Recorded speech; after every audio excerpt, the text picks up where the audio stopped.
block 3826 Northwest Coker. Hollow block 3908 Northwest Coker Street, Arcadia. Block 3908 Northwest Coker, Arcadia. Anthony Kerner, 2240 Northwest Richard Ave, Arcadia, Florida. Okay, did you fill out paperwork? Okay, I'll report it. Thank you very much. I have a slideshow, and the stalwarts over there. What a great crew you guys have, by the way, just awesome. This title. It could just as well be called Andy's Travels with the Geiger Counter. But this is no ordinary Geiger counter. This is not your Amazon Geiger counter. It was a Ludlum 2221 with probe and an integrated data recorder, which looked like a giant, tablet. And Bluetooth enabled GPS. I saw the most satellites I ever had on a reading was 23. It was pretty awesome. And there I am walking across a ball field. And why am I walking across a ball field? Well, because there was, between 30 and 50,000 counts per minute of gamma all over that ball field. What does that mean? Well, according to various authorities, I've got there's so much different information in this world. But 10,000 counts per minute counts per minute is a measurement of how much gamma is being emitted from the sources, let's say the soil. Whereas microsieverts and micro-rem are measurements of what you would absorb from the stuff that's coming off the source. So at 10,000 counts per minute, if you spend 4 days in the vicinity of something like that, you've increased your chance of getting cancer to 1 in 1,000. We will see more of that. Hillsborough County Fairgrounds, an old mine. I found 30,000 counts per minute all over there. This is at the elementary school in Fort Meade. Of course, I could not get onto the school grounds, and the little grove to the right there was pretty clean. But I saw families with baby carriages and kids skateboarding and riding little bikes with training wheels. So I walked into the street and immediately got readings of 50 to 60,000 counts per minute. And I found radioactive roads all over Fort Meade. It's actually not strictly limited to Fort Meade, it's all over the place. Roads are, undoubtedly because of the gravel that gets put down there, are nasty. Units of measure I'll be talking about are REM, which used to be Roentgens. The radioactive people that always talked about micro-R. Nobody uses R anymore. R is a legacy unit. It's now REM, which stands for Roentgen Equivalent Man. It's an acronym, Roentgen Equivalent Man. Anyhow, Sievert, the U.S. uses REM, Sievert's international, and I use counts per minute because that's what my Geiger counter measured. But the thing is that, let's see if I can, there. I'll back up the other thing. The last bullet, CPM times 0.0057 equals microsieverts. And that takes you into the realm of the micro-rem. That's the magic recipe for converting counts per minute into the other dimensions. So the Mulberry Library, there was a whole part of it that had 30 to 50,000 counts per minute with picnic tables all over the place, the outdoor area. And there you see a familiar logo. This is the old Nichols mine, which if it wasn't so radioactive, I would have loved to explore because I love old industrial sites. I took a friend of mine from upstate New York there the other day, and we trespassed, I'll tell you what. But right behind the camera is a huge mulching operation. They're mulching all this crap that's been picked up off the roadways by those machines, and with the 2 black boxes on the back of a dump truck. That's all going here, where it's being chopped up and mulched. And that sandy little dirt road, 120,000 counts per minute. So we didn't do much exploring. We beat feet. This is a relatively mild but this is public property. Most of the other places I've been are public property, other than the confessed trespassing on the Nichols mine property. This is a roadway along the Peace River to a couple of trailer launching ramps, and the verge on the either side of this gravel had about 20,000 counts per minute. So if you just wandered that road every weekend, you'd pick up a significant dose. Important thing is that, you know, it talks about sieverts per hour, microsieverts, millisieverts, whatever. Exposure is cumulative. Hours add up on top of more hours. For instance, the 60,000 counts per minute example, let me see if I go back there, it's right at the bottom. Using that conversion factor, take 60,000 counts per minute to go to, I can't read what's behind the counter there, but anyhow, I'll just move on, is approximately 1 millisievert, 1,000 sievert, the entire annual safe limit allowable by EPA, above the 4 millisieverts per year annual background exposure. Again, reminding you this is absorption in the human body. This is a dog run at a park, so I'm not trespassing. This is a dog run. This was the hottest place I found in all of my year of exploration. You know, man with Geiger counter all over Bone Valley in search of gamma. 130,000 counts per minute. I couldn't go inside, that would have been trespassing, but I walked around the perimeter and it was 130,000 all around this edge. Here is a finger, actually it's a mountain bike trail, of the Loyce Harper Park in Lakeland, which is a very interesting natural sewage reed bed type of processing experimental place. It was an old mine, of course, and all the fingers where the tailings were deposited were mountain bike trails. And that lump of stuff on the right had 60,000 counts per minute all over it. This is a picture of Loyce Harper Park's location, and just above, it's futile to point, it's so instinctive to want to point at something, but anyhow, right at the top of the picture, above that twin lake there, is the home of a woman who had an 18,000 counts per minute yard. Not that awful. You know, I didn't realize until I had done a bunch of the numbers, which I did done fairly recently, last couple of months, how actually bad it is. She just, a year ago was diagnosed with breast cancer, and 2 of her neighbors were diagnosed with breast cancer. They were also living in relatively new mid-scale homes on top of mine fingers in the old Christina mine. But look at that landscape, will you? That's old. That's the old landscape. That's maybe some of that stuff is pre-1975, but it's all been built on.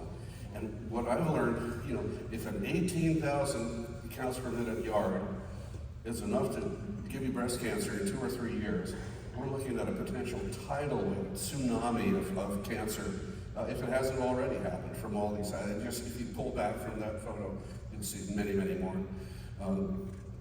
This is her story I just told. Now, we've seen this picture before. This is the Mulberry Phosphate Museum. It's pretty much public property because it's a park and there's no fencing or anything like that. The photo on the left, I think, is so annoying. Young lungs at play. It's so cute. No smoking. But in any event, just let them sift for fossils on top of the. I pulled one reading of 90,000 counts per minute off this pile. Most of it was like at 60, 70, 80,000. But it's nasty. And there, okay, the last time I visited there a few days ago on that field trip with my buddy from New York, I was telling him the story about this photograph, which I pulled off Facebook, off Google. But anyhow, and he said, well, that kid that just came in, he's doing the same thing right behind us. So I turned, and the kid was splayed out, with his face up against this, a young kid with all his organs developing and everything like that. Kids are supposed to take 1/10 of the exposure that we adults are. And yet kids are being exposed. This is a pretty old photo you can see by the cars. I'd like to find out how this kid's doing. Ball field again, lots of people, lots of radiation. Good luck.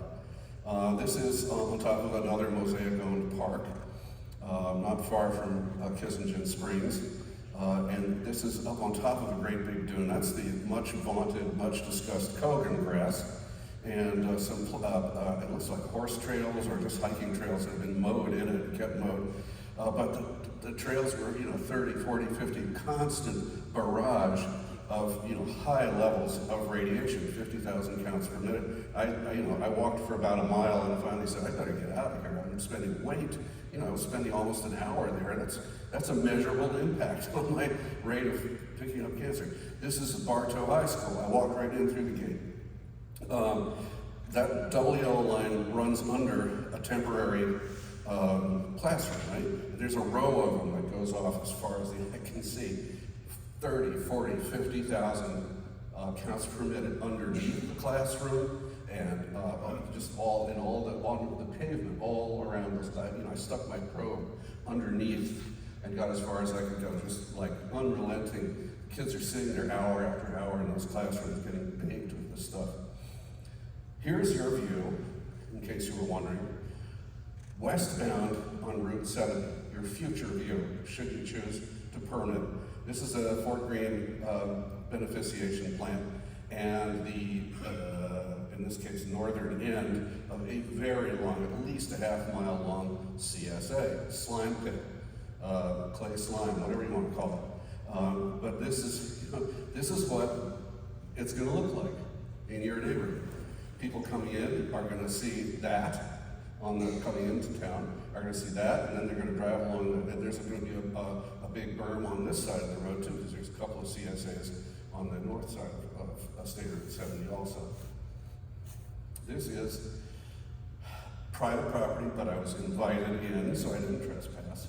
This woman has 2 kids, 2 boys, and a baby, ages 4 or 5. They play in the yard almost every day with relatives and friends. I went there 3 or 4 times, and every time there were some house guests and other kids playing. Have to do a motion study, a serious study to determine how much their exposure would be.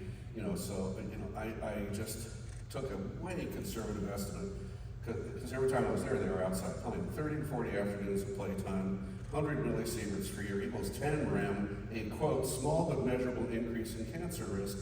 That is about twice the 5 rem maximum allowable annual dose for adult radiation professionals. Normal people are supposed to get 0.1.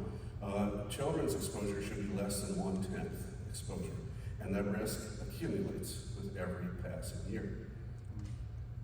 This is a canoe ramp with these sanctimonious signs, only electric motors, no gas motors. 80,000 counts per minute on this canoe ramp, kayak ramp, whatever, at a location in Bartow. Another location in Bartow, golf course. About the first 100 feet in was full of radiation. Unfortunately, there was not much in the way of sand traps or tees or anything in the area that I tested anyhow.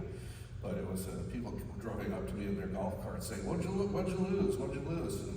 This is a metal detector. Yeah.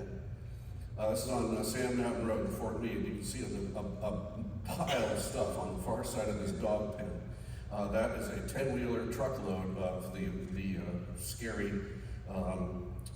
reject rock. He had 2 piles. One of them he used by hand to gravel his driveway. His driveway was 60,000, 70,000, 40,000, 50,000 counts per minute all the way out from his front door. And this is sort of the money shot, as I say in film. In the upper right corner there, that's the corner of my tablet, my data accumulator thing. And you can see next to the little radioactivity sign, 64,680 counts per minute, lest you think I'm making this stuff up. And 23 satellites. And right underneath it, and that's why, of course, I'm holding it there, is a baby swing, one of those little baby swings.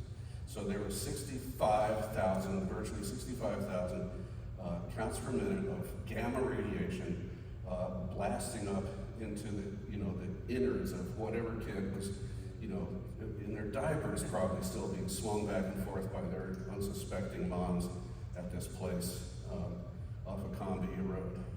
Okay, well, there's the narrative for it. It's bad. It's just bad. Bad. And this is, actually have a minute left, thanks to the Block family. God bless him. This is a good friend of mine's mother, 70 years old, lives in an old Brewster mine house. I don't know if you know the story of the Brewster mine houses, but it's a story in itself.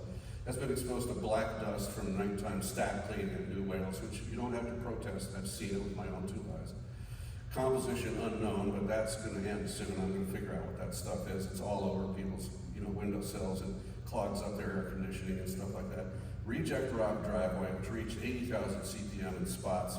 Over 70 plus years of sitting on that porch, going for walks, feeding dogs, cats, going to the car, bringing in the groceries. I do the calculation. Over the lifetime of 70 years, her accumulated dosage could be 3.29 sieverts, which is a 16.5, an astronomical risk of developing fatal cancer. And she has brain, breast, and lung cancer in established stages. Ladies and gentlemen, with 10 seconds left, I thank you very much for the opportunity to tell you this story. Have a good one. Thank you so much. Okay, Ms. Molly Bowen.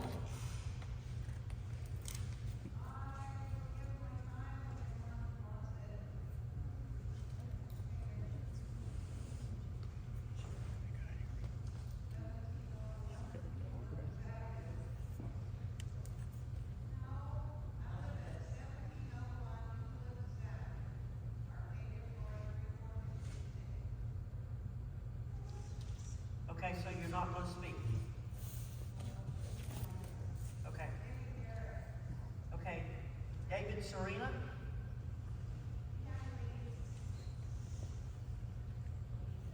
Okay. Garrett Ramey?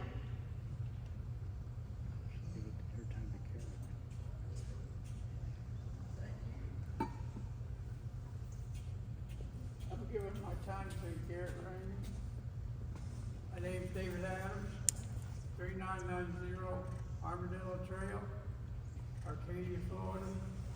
Did you fill out paperwork? I sure did. Okay, thank you.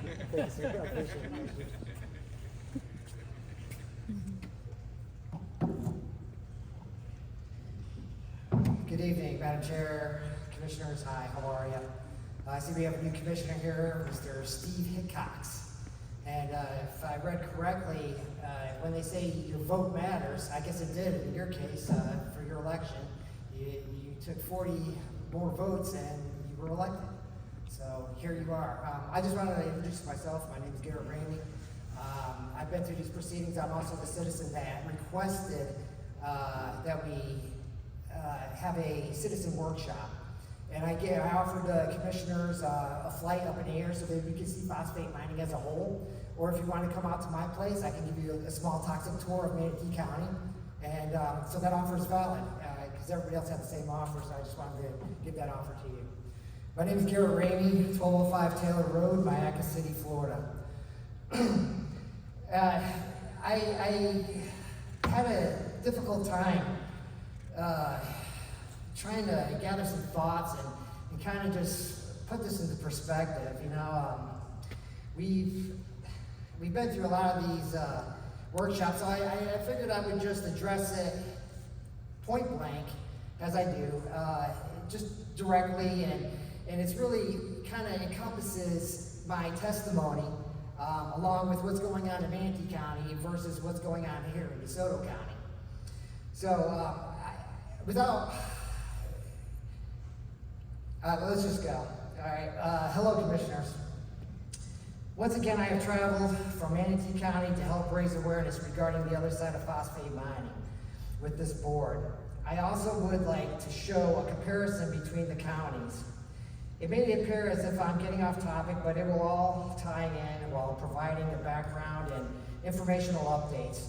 Not much different from this filibuster presentation today. Also, noting that the predictable consequences that will be the outcome. This is just something that needs to be said and on record in conclusion of these workshops.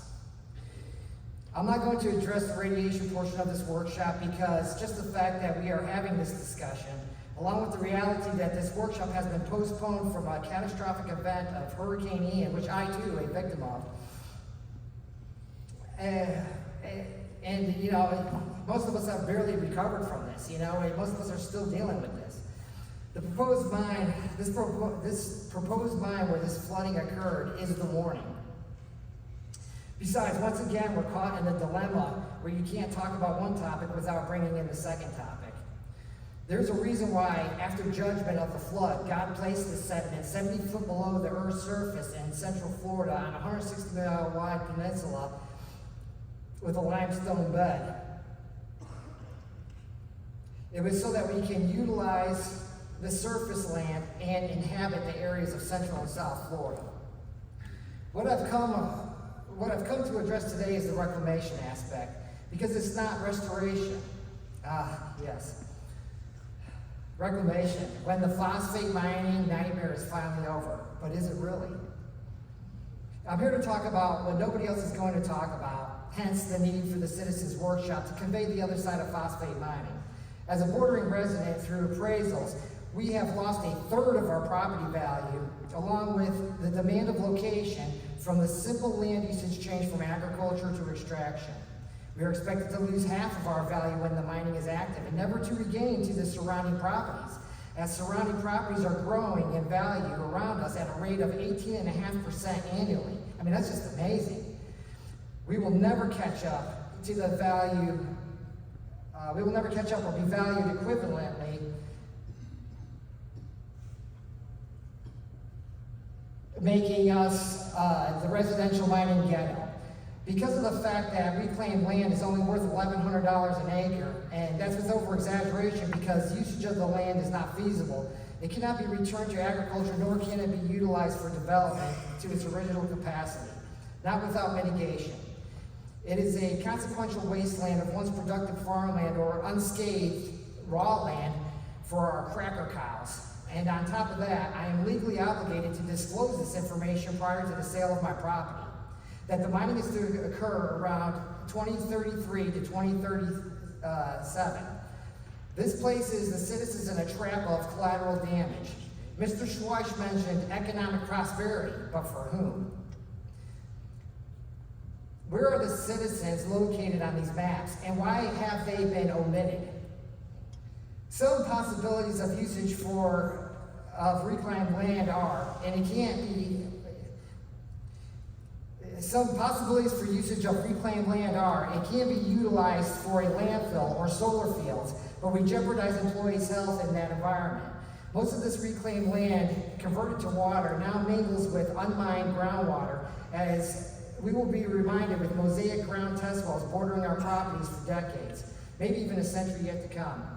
What are the commissioners of districts 1 and 2 going to tell your constituents if there's an approval?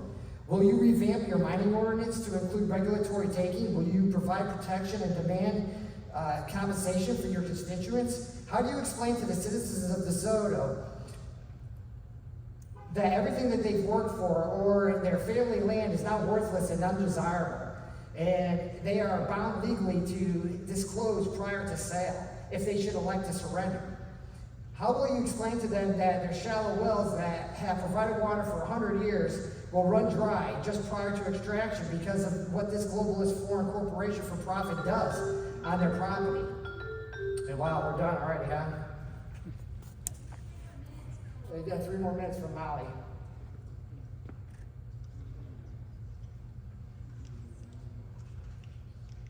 Where were we?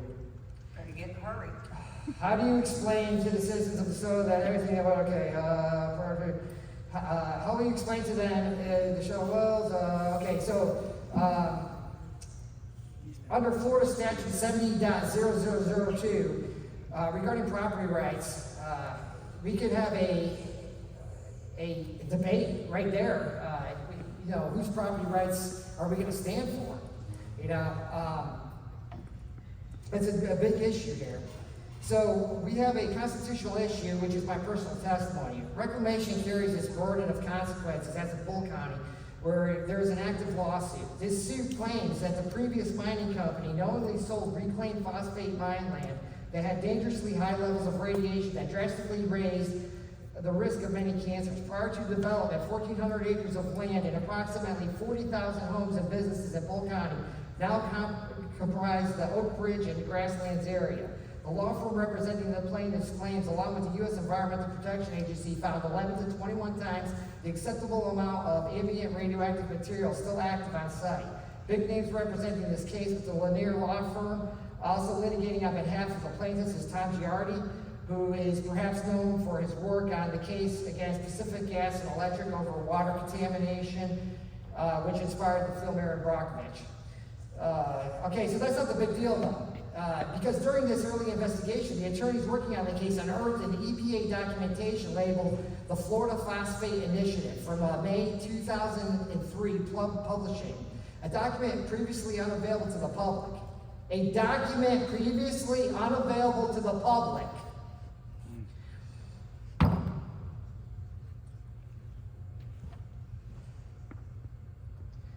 Ironically or intentionally, Mosaic has created the Phosphate Initiative in a new propaganda campaign to distribute EPA-classified toxic waste throughout Florida as road base. For our investigative commissioners, if you would like to know what information is highlighted within this Phosphate Initiative document, please verbally request this, and I'm sure someone here has access to this document.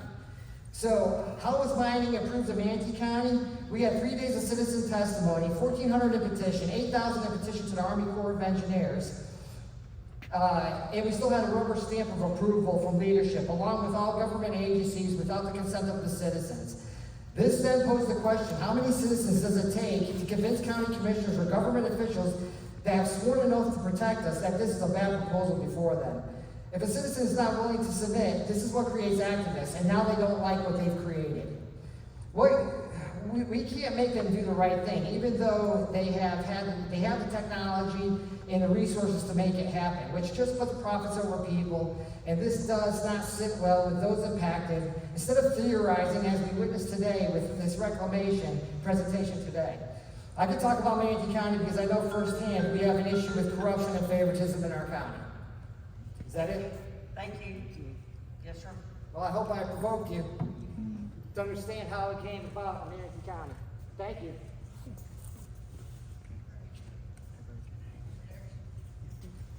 Okay. Mr. David Evans.